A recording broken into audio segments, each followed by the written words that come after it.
Hey everybody, hope you're having a great day. My name is Dave Whitaker, and today I wanted to briefly share how I've been prepping my canvases for a new painting. So you may have noticed that store-bought canvases often have a coarse texture to them depending on the brand, and sometimes it's tough to blend and mix paint when working directly onto that surface, especially if you use acrylic paints like I do. So to help prepare my canvas, I need a couple things to get started. First is this gesso. I use the brand Liquitex Professional Grade. It's liquid-based, it's great, and I'll talk more about gesso here in a bit. Second, I found a nice, soft, flat synthetic brush is the best brush to use in applying the gesso. I've also seen people use a joint knife, although I haven't tried that myself yet. Lastly, you'll need some sandpaper or a sanding block to get started. So you might be asking, what is gesso? In simple terms, it's a surface prep. It can act as a primer, giving you a great surface to begin painting on. It's acrylic based, and basically it's used to seal surfaces for painting. I've only used gesso on my canvases, but you can also use it to prime and prep other surfaces like boards, panels, etc. So step one is sanding.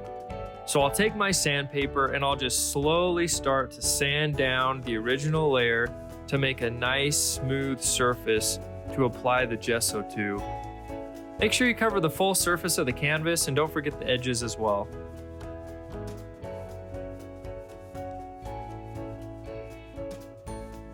Step 2 is applying the gesso. This can be done in either 2 or 3 layers. I typically do 3 layers before starting a painting.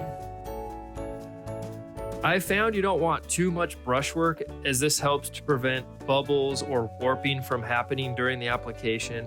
So once an area is thoroughly covered, move to the next section with some slight overlapping, and make sure to interchange the direction of the brush with each new layer. This will help ensure a nice, smooth, even application of the gesso. So for example, for layer 2, I'll then go up and down, working my way across the canvas, and then layer 3, my final layer, I'll go back to left to right. In this video, I used a plate, but you can also pour the gesso directly onto the surface if you'd like, and then brush it out from there. You'll find gesso dries very quick, but let it dry about 15 to 30 minutes before applying your next layer. Thanks so much for watching. Hopefully this was helpful for some out there. I've found it beneficial for myself in turning a coarse surface into a great surface, making it easier to blend and work with. Any questions, leave me a comment below and be sure to subscribe. Thanks so much.